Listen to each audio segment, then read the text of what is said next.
Bismillahirrahmanirrahim. Assalamualaikum warahmatullahi wabarakatuh. Bismillahi masyaallah, la yasuqul khaira illallah. Bismillahi masyaallah, ma kana min ni'matin faminallah. Bismillahi masyaallah, la yasrifu su'a ilallah. Bismillahi masyaallah, la hawla wa la quwata illa billah.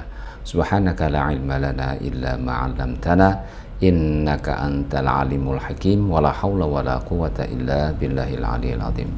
Hadirin yang dirahmati Allah Subhanahu wa taala, alhamdulillah kita sudah sampai hari ke-13 di bulan mulia ini.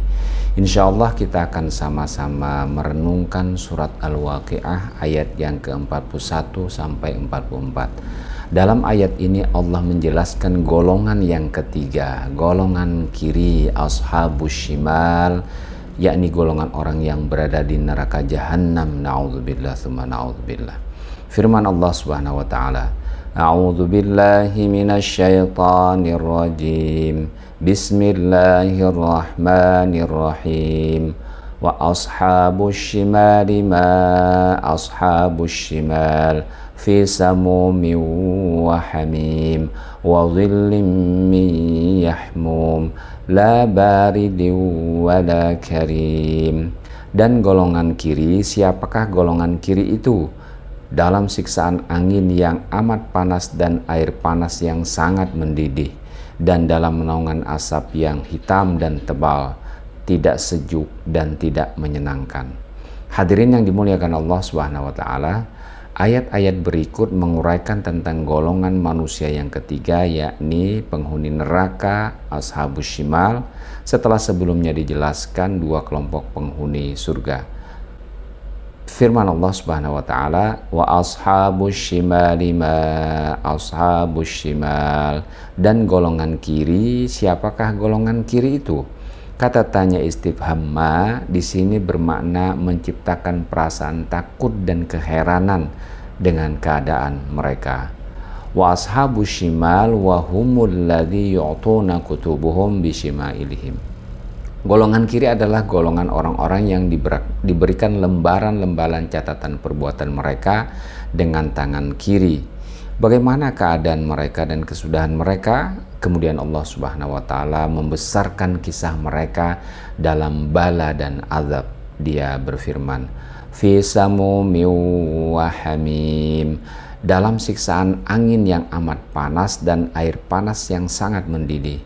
Kata samum adalah angin panas tanpa sedikit pun air. Sementara ulama ada yang berpendapat ia terambil dari kata masam, yakni pori-pori atau lubang. Asal katanya adalah sama yasummu summan, karena kepanasan tersebut hingga menusuk pada pori-pori lubang kulit. Ada juga yang berpendapat kata sam itu berarti racun karena ia membinasakan sebagaimana racun. Sepertinya pendapat yang pertama adalah lebih tepat. Samum artinya adalah pori-pori atau lubang. Kata hamim, samumi wa hamim terambil dari kata hamma yahummu hamama, menjadi hitam dan panas. Kata hamim dengan bentuk mubalaghah, tambahan huruf ya seperti wazan atau timbangan rahim, artinya sangat-sangat mendidih. Fi samumi wa hamim artinya penduduk neraka tersebut mereka dalam keadaan angin dan air panas yang bersangatan di neraka, yakni yang menembus pori-pori mereka. Kalimat ini sebenarnya sudah cukup sampai di sini siksaan mereka. Namun Allah terus menggambarkan kengerian terhadap penduduk neraka dengan firman berikutnya, wa dhillim min yahmum, dan naungan yang asapnya hitam dan tebal, yakni kata yahmum terambil dari kata al-humam, yakni arang. Kata yahmum berarti asap tebal yang hitam. Ia sedemikian tebal dan hitam sehingga menjadi bagaikan awan yang menutupi mereka, menjadi naungan yang hitam dan tebal. la baridin wala karim, tidak sejuk dan tidak menyenangkan.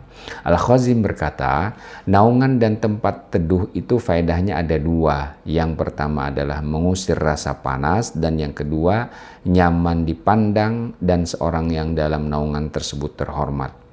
Namun naungan ahli neraka tidak demikian, karena mereka berada dalam asap tebal yang hitam dan panas.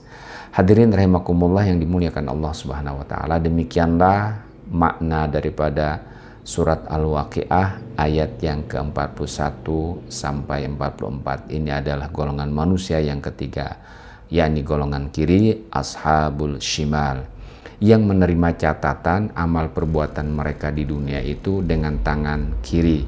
Mereka berada dalam keadaan angin dan air yang sangat panas, naungan awan yang hitam dan tebal yang tidak sejuk dan tidak menyenangkan.